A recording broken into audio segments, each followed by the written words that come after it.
Hello मेरे प्यारे बच्चों, क्या हाल चाल? बढ़िया सब। तो कैसे हो मेरे बब्बर शेर और शेरनियों? उम्मीद करते हैं आप सभी एकदम मस्त होंगे, स्वस्थ होंगे और जबरदस्त तरीके से तैयारी कर रहे होंगे। हालांकि गर्मी तो बहुत ज्यादा है जिस टाइम ये वीडियो आपके सामने आ रही है, लेकिन फिर भी हमें बच्चों धीरे धीरे सही तैयारी को जारी रखना है ना। कछुए की चाल चलो, फिर भी रेस में आप निकल जाओगे आगे। इसलिए हमें ऐसा नहीं कि बस हाथ में हाथ धरे बैठे रहना है, फिर सोचेंगे यार जब एग्जाम होगा तब हम पढ़ेंगे, ये होगा वो होगा। एक महीने फिर आप वही सर्च करोगे, एक महीने में टॉप कैसे करें, बिना पढ़े पास कैसे हो, एक महीने में 90% कैसे लाए। ये फालतू की बातें हैं, एकदम बकवास है ना। अगर आपको अच्छे नंबर लाना है और आगे कुछ करना है तो तैयारी आज से ही रखनी होगी, है ना। ऐसा नहीं जब एग्जाम एक महीने रह जाए तब लगेंगे। नो बच्चों, तो चलिए आज के इस वीडियो में हम हिंदी में व्याकरण के कुछ मोस्ट इंपोर्टेंट टॉपिक को देख लेते हैं, जो छोटे छोटे और सॉलिड वाले होते हैं। अगर आपने इनको एक बार देख लिया फिर आपको जरूरत ही नहीं पड़ेगी, बस केवल प्रैक्टिस की जरूरत है। ठीक है ना। है बहुत सिंपल टॉपिक, लेकिन यहां से आपके 20 से प्लस नंबर मिलने वाले हैं।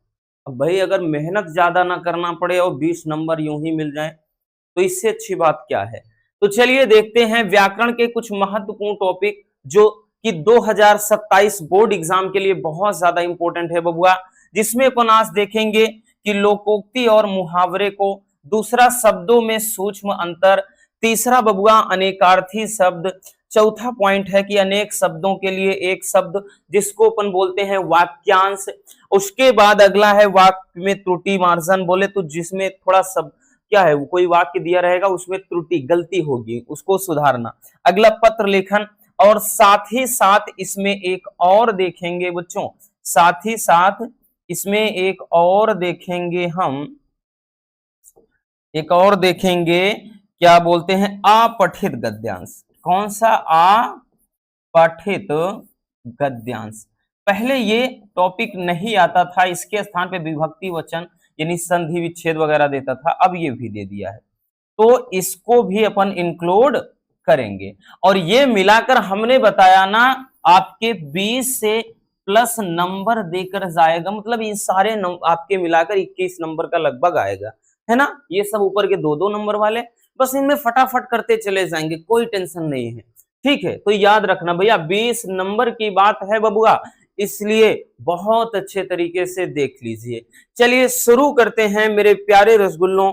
ठीक है, एक एक करके सारे टॉपिक का निपटारा अपन कर देते हैं। सबसे पहले लोकोक्ति व मुहावरे की तरफ रुख करते हैं।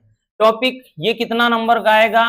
2, क्योंकि हमने बताया ना सारे टॉपिक 2। और इतना याद रखना आपके वहां पर 4 से 5 देगा और किसी एक का बोलेगा, किसी एक का, मतलब किसी एक मुहावरे का अर्थ, मतलब बोलेगा कि अर्थ लिख करके वाक्य प्रयोग करिए। तो आपके सामने अगर 4 है, किसी एक का करना है, तो भैया 4 विकल्प है, एक का करना है, मजे में कर लोगे। तो जैसे यहां पे दिया गया है बच्चों, थोड़ा समझते हैं। देखिए दिया गया है कि ईद का चांद होना, तो इसका क्या अर्थ होगा? क्योंकि सबसे ज्यादा जरूरी तो अर्थ है, अर्थ सबसे ज्यादा जरूरी है बबुआ। पहले अर्थ लिखेंगे। अर्थ ईद का चांद होने का अर्थ क्या होगा? तो इसका मतलब है कि बहुत दिनों बाद दिखाई देना, बहुत दिनों बाद दिखाई देना, यही तो मतलब होगा कि बहुत दिनों बाद दिखाई देना। अपन बोलते हैं ना कि यार तुम तो ईद के चांद हो गए हो, है ना। ये लिख सकते हैं आप कि रमेश ने सुरेश से कहा कि तुम तो ईद के चांद हो गए हो, या रमेश सुरेश को बहुत दिनों के बाद देख करके बोलता है कि तुम तो ईद के चांद हो गए हो। तो कुछ भी अपन बना सकते हैं। वाक्य प्रयोग में भैया अपने को कोई नहीं बोल सकता कि ये क्या बना लिया, क्योंकि आप यहां पर आपके पास पूरा का पूरा पावर है, पूरा छूट है बबुआ कि वाक्य प्रयोग में आप कुछ भी बनाइए, कोई रोक टोक नहीं, कोई नहीं रोक सकता। तो लिखेंगे कि बहुत दिनों बाद, या रमेश रमेश सुरेश को बहुत दिनों बाद देखकर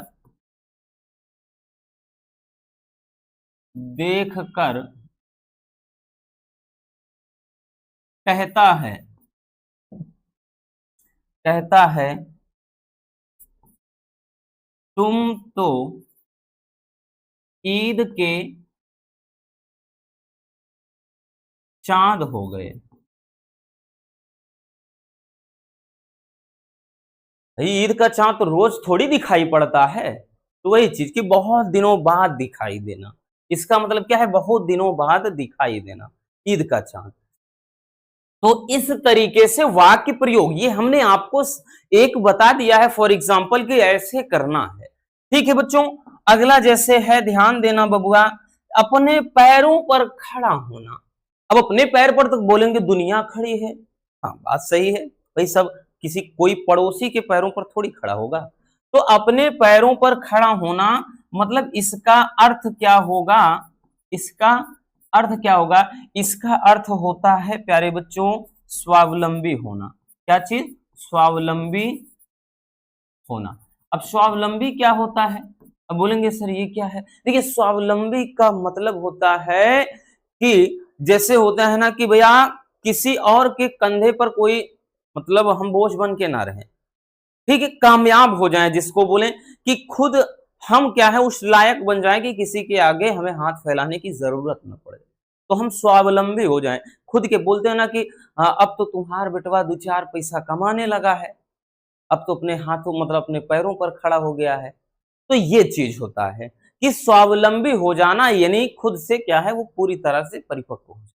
तो अपन लिख सकते हैं वाक्य प्रयोग में क्या लिखेंगे, लिखेंगे यही कि आज के समय में लड़कों का विवाह तब तक नहीं करना चाहिए जब तक कि वो अपने पैरों पर खड़े ना हो जाएं। ठीक है, यानी जब तक वो स्वावलंबी ना हो जाएं, क्योंकि वैसे भी आज के टाइम में दुनिया कहाँ पूछती है भाई, जो पढ़े लिखे इतना पैसा कमा रहे हैं उनका शादी विवाह हो रहा है, उनके साथ इतना स्कैम हो जा रहा है, उनको छोड़कर चली जा रही है, तो आप बेरोजगार हैं, आपको कौन पूछेगा, याद रखना। ठीक है ना, बेरोजगार को कोई नहीं पूछता, कहीं इज्जत नहीं है बच्चों, याद रखना। आप चाहे सर पटक पटक कर रोकर मर जाओगे किसी के आगे, अगर आप बेरोजगार हो तो दुनिया आपको इत्तू सा इज्जत नहीं देगी, इतनी बात याद रखिएगा। ठीक है, तो वही चीज है अपने पैरों पर खड़ा होना मतलब स्वावलंबी होना। तो वाक्य प्रयोग समझ में आ गया ना, लिखना चाहते हैं लिख सकते हैं कि लड़कों का विवाह तब तक नहीं करना चाहिए जब तक कि वो अपने पैरों पर खड़े ना हो जाएं। ठीक है, अगला अपना उल्लू सीधा करना, बहुत प्यारा सा ये भी है, ये सारे एकदम टॉप वाले हैं बच्चों, क्योंकि आप हर साल के पेपर में इनको पाओगे, इसलिए हमने ऐसे चुन चुन कर रखा है। अपना उल्लू सीधा करना मतलब क्या है, अपना उल्लू सीधा करने का मतलब अपना काम निकालना, क्या करना, या अपना मतलब निकालना, अपना काम निकालना। ठीक है, अपना काम निकालना, अपना काम निकालने का मतलब आज के समय में लिख सकते हैं कि आज के समय में लोग अपना उल्लू सीधा करने में लगे हैं।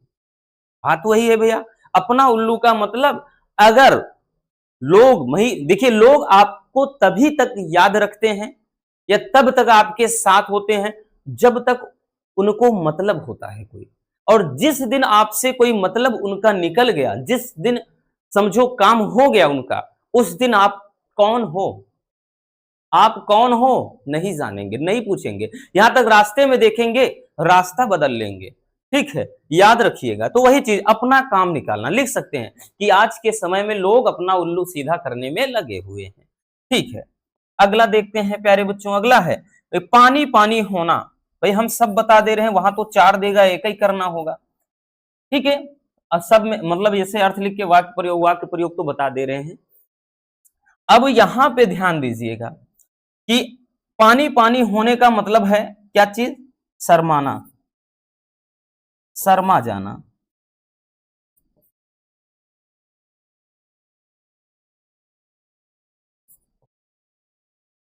ठीक है, यहां पे शर्माना या शर्मा जाना। ठीक,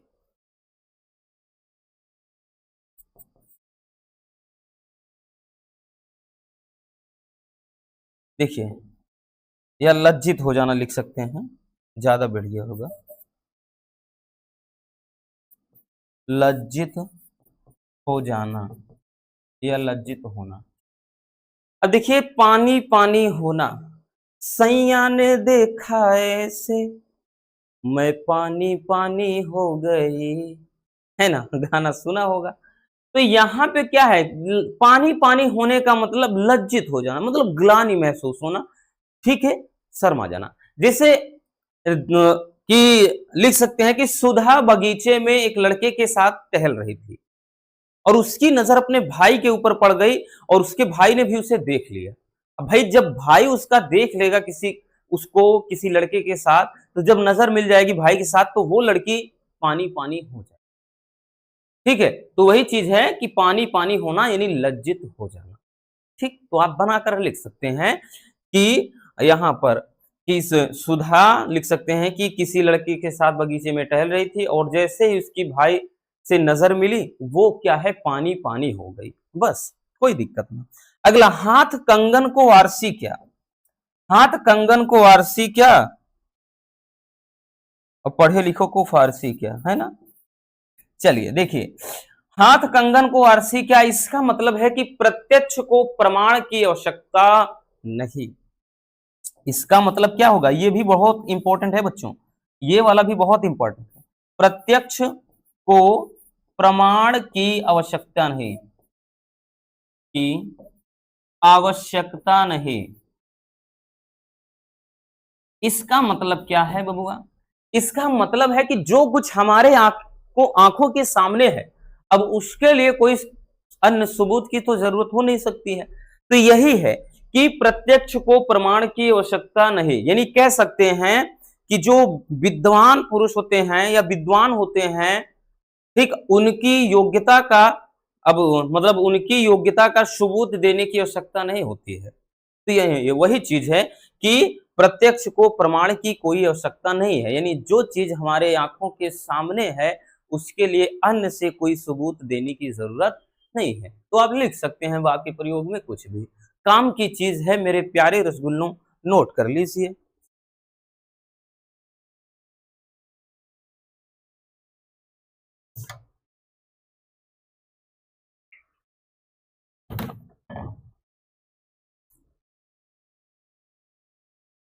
हो गया ना। चलिए आगे देखते हैं।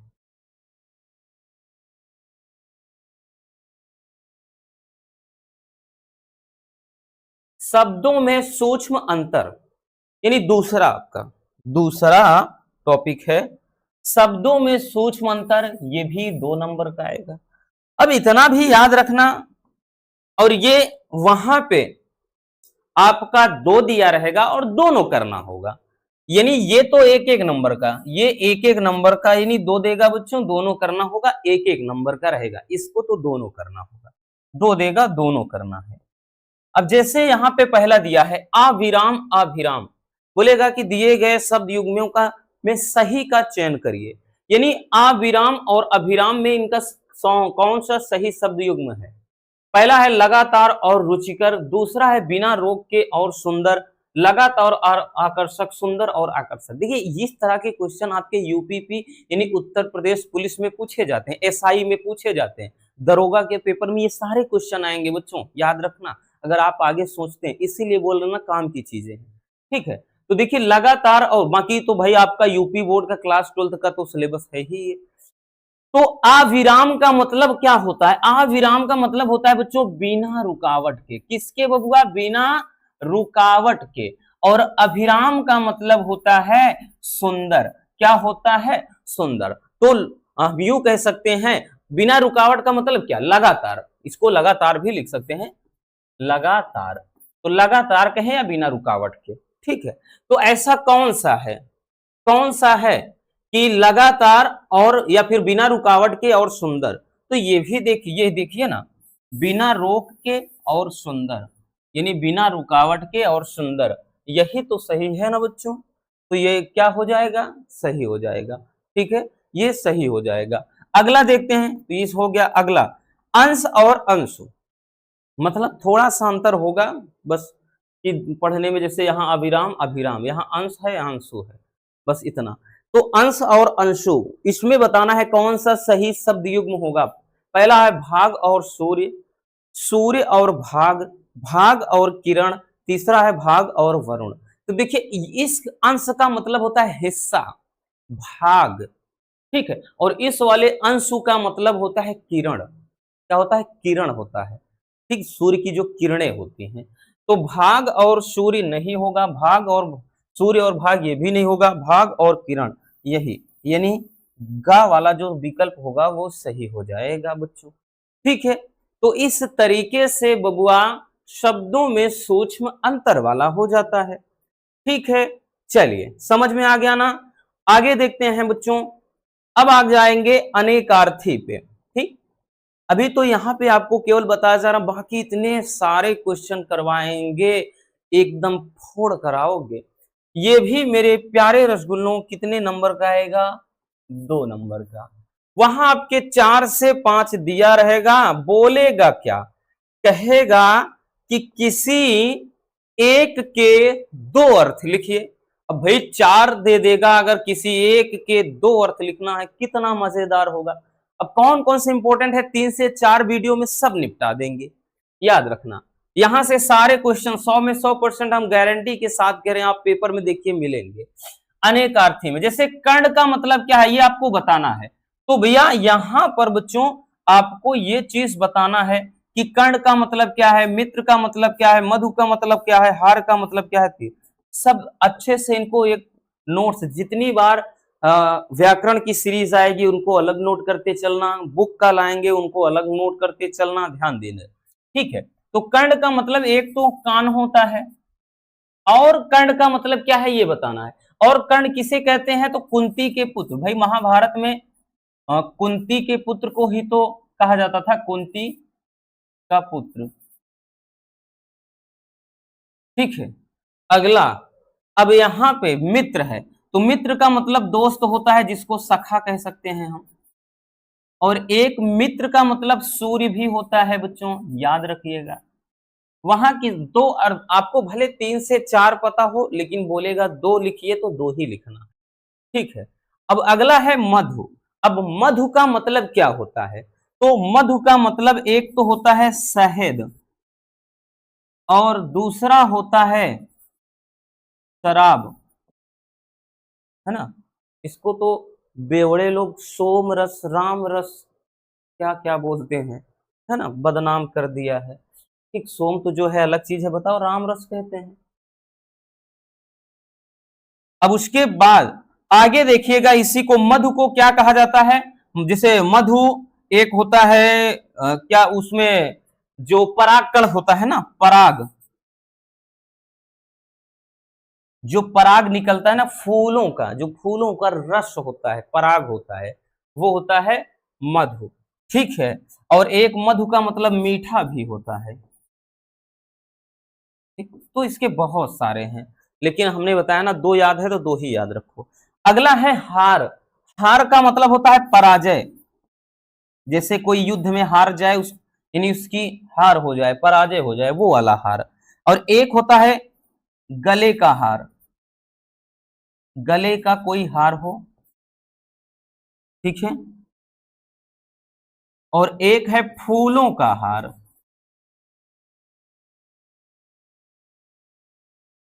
फूलों का हार, ये होता है हार का, ठीक, अनेकार्थी। नेक्स्ट है तीर। तीर का मतलब क्या होता है? तीर का मतलब होता है बच्चों बाण, हम सभी जानते हैं ना, तीर, बाण। और एक तीर का मतलब है किनारा। किनारा का मतलब जैसे समुद्र है ना, बोलते हैं ना समुद्र के तीरे चलो, यानी तीर का मतलब किनारा, वही चीज, ठीक है। नदी के नदी, वो जैसे नदिया के तीरे डोले वैसे मोर सैया डोले, है ना, गाना वाना है, ठीक। तो वही चीज, तीर का मतलब किनारा, तो नोट कर लीजिए।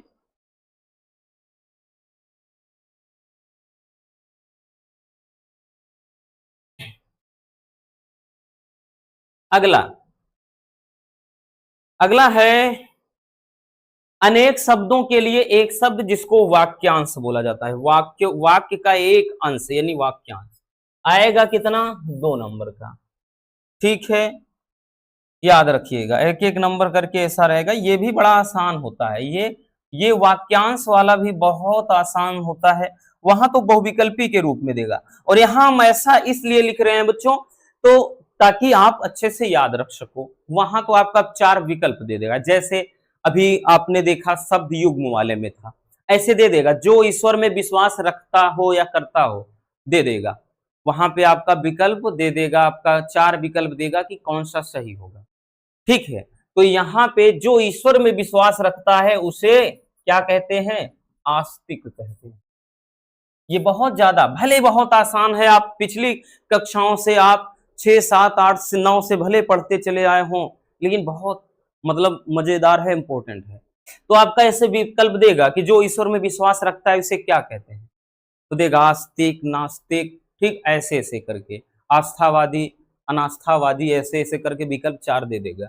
और जो ईश्वर में विश्वास ना रखता हो, अब वो क्या हो जाएगा? नास्तिक हो जाएगा। ठीक है, फिर उसके बाद अगला है कि किए गए उपकार को मानने वाला। ये भी बहुत ज्यादा पूछा जाता है, 90% केस में ये पूछा जाता है। तो किए गए उपकार को, यानी जो उपकार, जो किसी के लिए उपकार किया जाए, अगर वो उसको माने, ठीक है, उस उपकार को क्या करे? माने, तो उसे क्या कहते हैं? कृतज्ञ बोलते हैं, कृतज्ञ। ठीक है, यानी उसका एहसान चुकाए, सीधी बात, एहसान चुकाए जो, ये तक। और किए गए उपकार को ना मानने वाला, जिसको एहसान फरामोश कहते हैं, कहते हैं एहसान फरामोश हो तुम तो यहां पर, ठीक है, एहसान फरामोश जो होते हैं, यानी किए गए उपकार को भूल जाए, उसे कृतघ्न कहते हैं। क्या कहते हैं? कृतघ्न। तो ये दोनों चीजें याद रखना, कृतज्ञ और कृतघ्न। ठीक है, चलिए अगला है कि जो सब कुछ जानता है। तो बबुआ, जो सब कुछ देखिए, इसमें कई तरीके के क्वेश्चन होते हैं, बता देते हैं। जो सब कुछ जानता है, सर्वज्ञ। और जो बहुत कुछ जानता है, बहुज्ञ। जो थोड़ा जानता है, यानी जो अल्प ज्ञान जा हो, जिसको अल्पज्ञ, यानी अल्पज्ञ, बहुज्ञ, सर्वज्ञ, ऐसे तरह से। यानी जो सब कुछ जानता है, सर्वज्ञ। जो बहुत कुछ जानता है, बहुज्ञ। जो थोड़ा जानता है, अल्पज्ञ। ठीक है, थोड़ज्ञ ना कह देना, अल्पज्ञ। चलिए, तो नोट कर लीजिए इनको भी।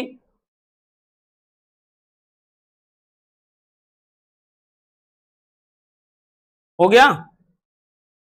चलिए आगे चलते हैं।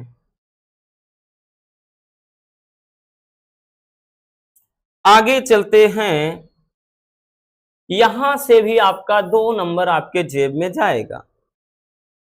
अब प्यारे बच्चों, इसमें भी आपका दिया रहेगा, 4 दिया रहेगा, और 2 का बोल देगा कि इनको 2 शब्दों को शुद्ध, मतलब 2 वाक्यों को शुद्ध करना है। जैसे मंच पर अनेकों नेता उपस्थित होंगे। तो प्यारे बच्चों, ये भी देखिए बहुत इंपॉर्टेंट है, अनेकों वर्ड वाला ज्यादा कई बार पूछा गया है। तो जब भी अनेकों शब्द आए, तो समझ लेना गलती यहीं पर है, क्योंकि अनेक जो शब्द है वो अपने आप में खुद एक बहुवचन है। तो इसका जो सही रूप होगा, इसका सही होगा कि पर अनेक मंच पर अनेक नेता उपस्थित होंगे, उपस्थित होंगे। इन्हीं मंच पर अनेक नेता उपस्थित होंगे, इसका सही रूप है। अगला, हिमालय पर्वत सबसे ऊंचा पर्वत है। अब देखिए, पर्वत 2 बार हम नहीं इस्तेमाल कर सकते। हिमालय खुद अपने आप में एक पर्वत है, तो इसके लिए पर्वत लगाने की जरूरत नहीं है बार बार। तो आप लिखेंगे, यानी यहां पर गलती है, तो हिमालय लिखेंगे कि हिमालय सबसे ऊंचा पर्वत है। हिमालय सबसे ऊंचा पर्वत है, बस हो गया। जैसे इसमें है, मेरे लिए गणित कठोर विषय है। तो भाई कोई चीज देखिए सब्जेक्ट में कठोर नहीं होता, कठिन होता है। तो यहां पर हम लिखेंगे मेरे लिए गणित कठिन विषय है, कठोर नहीं, कठिन विषय है।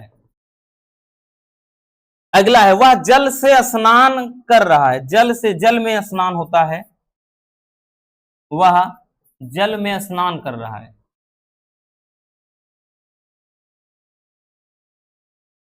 ठीक है।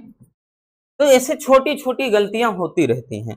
मेरे को अभी जाना है, तो भैया मेरे को ना, ये टपोरी वाली लैंग्वेज है, मेरे को अभी जाना है, मेरे को अभी ये काम करना है। ठीक है, तो यहां पर क्या हो जाएगा, अब ये मत समझना, कहीं कहीं की भाषा होती है भैया, तो ऐसे ना समझ लेना कि हम बोल दिए हैं, लेकिन ज्यादातर ऐसे बोलते हैं ना, मेरे को, तेरे को, ये ऐसा वैसा करके। तो यहां मुझको, मुझको या मुझे, ठीक है, मुझको अभी जाना है, अभी जाना है, तो ये हो जाएगा भैया। ठीक है, नोट करना है कर लियो, फिलहाल इसमें कोई जरूरत नहीं है। ठीक, क्योंकि ये तो आप सब आराम से कर सकते हो। अब अगला है जो आपका, वो है भैया पत्र लेखन। और पत्र लेखन वाला प्यारे बच्चों पार्ट जो होता है, ये पोर्शन पूरे 6 नंबर का आता है। और पत्र लेखन में हम आपको बताएंगे, जब पत्र के लिए एक अलग से पर्सनल वीडियो आएगी केवल पत्र की, तब बताएंगे आपको कौन से 3 से 4 पत्र देख लेना है, जहां से 100 में 100% 6 नंबर क्लियर हो जाएंगे। उनमें से एक ये वाला भी है। तो चलिए देखते हैं। अब देखिए पत्र लेखन का फॉर्मेट क्या है, मेन चीज यही है, इसलिए हमने इसको उठाया है। अब जैसे ये वाला टॉपिक कुछ मतलब ज्यादा ही इंपॉर्टेंट है, ये लगातार पूछा गया है बबुआ। जैसे कि बैंक के शाखा प्रबंधक को पुस्तक एवं लेखन सामग्री की दुकान खोलने हेतु ऋण प्राप्ति के लिए आपको एक पत्र लिखना है। 1 मिनट।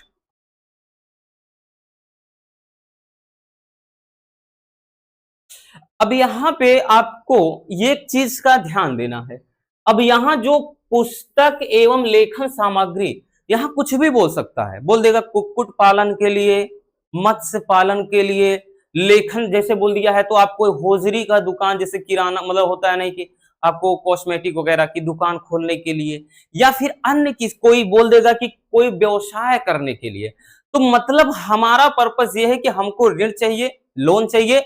अब यहाँ पे चाहे जिस चीज के लिए हो, चाहे जो भी व्यवसाय हो, चाहे जो काम करना चाहे, उससे नहीं मतलब, वो लास्ट में आप एक लाइन में बस मेंशन कर देंगे, बस बाकी सभी के लिए फॉर्मेट एक होगा। इसीलिए ये वाला पत्र हमने उठाया है। तो शुरू करेंगे सेवा में। श्रीमान शाखा प्रबंधक महोदय, बैंक ऑफ बड़ौदा प्रयागराज, कुछ भी लिख दीजिए आप, स्टेट बैंक ऑफ इंडिया लिख दीजिए, पंजाब नेशनल बैंक लिख दीजिए, कोई दिक्कत ना। विषय फिर लिखेंगे, विषय आपका क्या है, तो आपका विषय यहाँ पे हिंदी, आप भौतिक विज्ञान, रसायन विज्ञान, अंग्रेजी ना लिख देना। विषय आपका क्या है, किस बारे में लिख रहे हो, तो ऋण प्राप्ति के लिए आवेदन पत्र है आपका। लिखेंगे महोदय जी कि सविनय निवेदन है कि मैं का खागा, अपना ओरिजिनल नाम ना लिखिएगा, प्रयागराज का निवासी हूं, जहां से आप हैं वहां लिख दीजिए। मैं आपके बैंक में पिछले 6 वर्षों से एक खाताधारी हूं या धारक हूं, और मैंने प्रयागराज विश्वविद्यालय से बीए की परीक्षा प्रथम श्रेणी में उत्तीर्ण की है। ठीक, आपको दिखाना है कि भैया आप काबिल हैं, आप योग्य हैं। ठीक है, लेकिन अभी तक मुझे कोई भी रोजगार, यानी मुझे कोई रोजगार नहीं प्राप्त हुआ। ठीक, सूत्रों से पता चला है कि विभिन्न ऋण योजनाओं के तहत आपका जो बैंक है वो बेरोजगार युवकों को 1 लाख रुपए तक का ऋण प्रदान कर रहा है, मतलब 1 लाख रुपए तक का लोन दे रहा है। अतः इस संदर्भ में मुझे आवश्यक दस्तावेज भरवा कर, मतलब जो भी इसके लिए कागज वगैरह चाहिए वो भरवा कर उक्त राशि प्रदान करने की महान कृपा करें, ताकि मैं पुस्तक और लेखन सामग्री की दुकान खोल सकूं। अब बस यही ध्यान देना है। जैसे अगर आ जाए तो लिखेंगे ताकि मैं मत्स्य पालन कर सकूं। फिर आ जाएगा जैसे मोबाइल की दुकान खोलना है, ताकि मैं मोबाइल की दुकान खोल सकूं। फिर और कुछ आ गया, होजरी की दुकान, जैसे बताया ना कॉस्मेटिक का, तो लिखेंगे ताकि मैं होजरी की दुकान खोल सकूं, मतलब खोल सकूं। ठीक है, और कोई चीज आया कि कोई व्यवसाय करने की, तो लिखेंगे ताकि मैं कोई व्यवसाय कर सकूं। अब समझ गए ना कि कोई भी टॉपिक देगा बस वही एक लाइन में यहां चेंज करना, और खुद के पैरों पर मैं क्या है खड़ा हो सकूं। फिर एक लाइन छोड़कर आप लिखेंगे बच्चों, अतः आपसे सादर अनुरोध है कि मुझे ऋण देने की या प्रदान करने की महान कृपा करें। मैं ऋण के पैसे प्रत्येक महीने सुनिश्चित ब्याज की दर से चुकाता रहूंगा, यानी इसका किस्त जो है भरता रहूंगा। ठीक है। अब यहाँ पर प्यारे बच्चों ध्यान देना, आपको लिख देना है प्रार्थी में आपका यहाँ पे का खा गा कर देना है, जो आपने ऊपर लिखा है का खा गा, और जो भी डेट होगी दिनांक यहाँ पर मेंशन कर देना है। चलिए नोट कर लीजिए।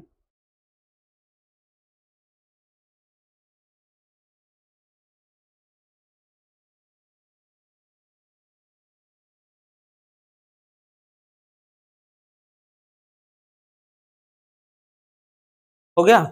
चलिए आगे चलते हैं। अब आगे देखते हैं अपठित गद्यांश। देखिए ये वाला अपठित नाम ही है बच्चों, अपठित गद्यांश। अब ये वाला ध्यान देना, ये 5 नंबर का आएगा और ये फ्री का 5 नंबर का होता है। मतलब किसी बुक से कोई वास्ता नहीं इसका, किसी किताब से नहीं, चाहे आप जितना पूरा किताब पढ़ रहे हो, पूरे किताब में ये रहेगा नहीं, नाम ही है अपठित। जैसे इंग्लिश में होता है अनसीन पैसेज, पता नहीं कहां से आता है, सेम वैसे ये आपकी केवल आईक्यू लेवल को जांचने के लिए होता है कि हाँ आपके अंदर सोचने समझने की क्षमता कितनी है, आप कर सकते हो या नहीं। तो ये अपठित रहेगा, यानी एक ऐसे दे दिया जाएगा कि आप इसको पढ़िए और उसके बाद नीचे दिया रहेगा 3 क्वेश्चन, तीनों का उत्तर देना है, 5 नंबर में आएगा। अच्छी बात यह है बच्चों कि आपका अथवा करके आएगा, मतलब 2 होंगे, 1 करना होगा, ठीक है ना? याद रखिएगा। 1 मिनट बबुआ, थोड़ा पानी पी लें, गर्मी में गला सूख रहा।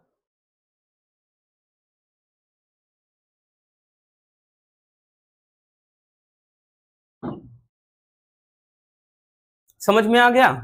चलिए अब काम हमने बताया ना, कुछ नहीं करना, बस पढ़िए और सारे नीचे जो 3 प्रश्न दिए रहेंगे, इन तीनों प्रश्नों का उत्तर आपको इसी में से मिलेगा। जैसे यहां पे दिया गया है कि पहले मैं आपको अपनी सबसे बड़ी, पहले मैं आपको अपनी सबसे बड़ी विशेषता बताता चलूं। मेरी 3 गतियां हैं, कौन कौन सी? दान, भोग और नाश। इसलिए समझदार लोग मेरा अर्जन करने के बाद भी खोलकर मुझे दान करते हैं, ठीक है? यानी खुलकर यहां पर होगा, खुलकर मुझे दान करते हैं, ठीक। और यहां पे फिर आगे है कि दान करने में असमर्थ लोग, यानी जो लोग मेरा दान नहीं कर पाते, वो जी भरकर मेरा उपभोग करते हैं। और जो लोग ना मेरा दान करते हैं और ना भोग, उनके पास मैं अधिक दिनों तक नहीं रह पाता, यानी उनके पास मैं ज्यादा दिनों तक नहीं ठहरता। या तो चोर, डाकू या फिर आयकर अधिकारी यानी इनकम टैक्स ऑफिसर, ठीक है वही चीज, मुझे पाताल से भी ढूंढ निकालते हैं। मेरी कमी यदि कई प्रकार की समस्याओं का बाधा यानी कारण बनती है, तो मेरी अधिकता भी कम नुकसानदायक नहीं है। यानी अगर मैं कम भी हो जाऊं तो लोगों के लिए समस्या पैदा कर दूं, और मैं बहुत ज्यादा भी हो जाऊं जिसके पास, तब भी दिक्कत है, ठीक है? इसलिए मेरे प्रयोग में मनुष्य को सावधानी बरतनी चाहिए।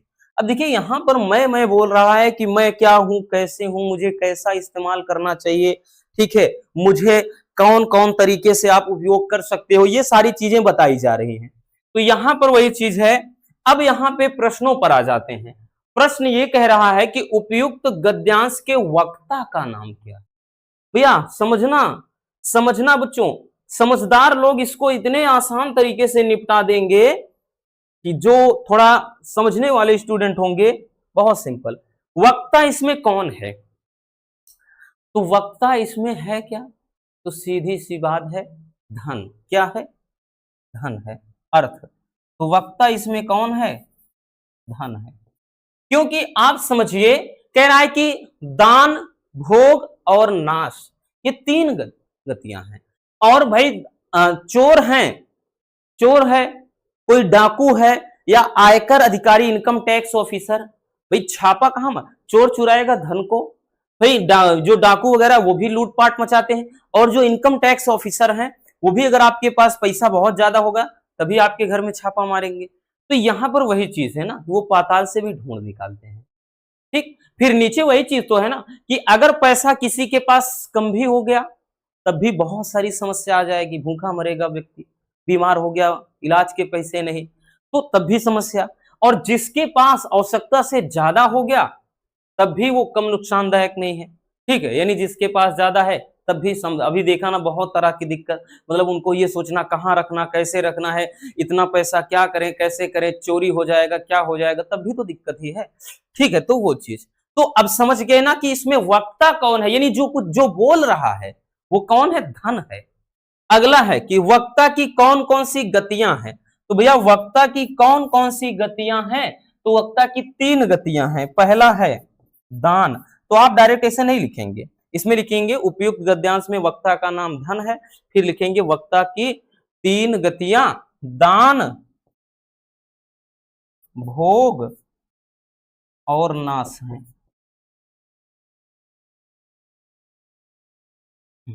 अगला कह रहा है कि वक्ता की अधिकता से दान या भोग न करने पर क्या परिणाम होता है।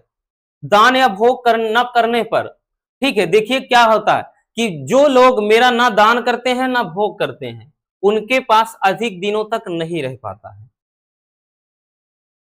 ठीक है, तो यहां पे दान या भोग ना करने पर क्या होता है कि धन उनके पास अधिक दिनों तक नहीं रहता है। बस ऐसे बच्चों देखिए सब कुछ इसी में से मिल जाता है। ये होता है अपठित गद्यांश, जिसको अंग्रेजी में इसी टाइप का आता है ना, पहला ही कंप्रीहेंशन होता है ना, अनसीन पैसेज, पहला ही क्वेश्चन 15 नंबर का इंग्लिश में आता है, तो ऐसे ही इसमें 5 नंबर का ये चलता है। ठीक है, तो ये आपके व्याकरण के कुछ महत्वपूर्ण टॉपिक हो गए। जो रस छंद अलंकार वाले हैं बच्चों उनको अपन अलग से लाएंगे, निबंध वगैरह, परेशान नहीं रहना मेरे प्यारे रसगुल्लों, एकदम मस्त में एंजॉय करते हुए तैयारी करते रहिए। अभी काम धंधे का भी सीजन है इसलिए हम रेगुलर नहीं बन पा रहे हैं। ठीक है, जब रेगुलर बनेंगे तब एकदम मजेदार तरीके से सब कुछ निपट जाएगा। Love you, bye bye, take care. और हाँ, एक प्यारा सा कमेंट बॉक्स में छोड़ दीजिए और इस वीडियो को ज्यादा से ज्यादा शेयर कर दीजिए।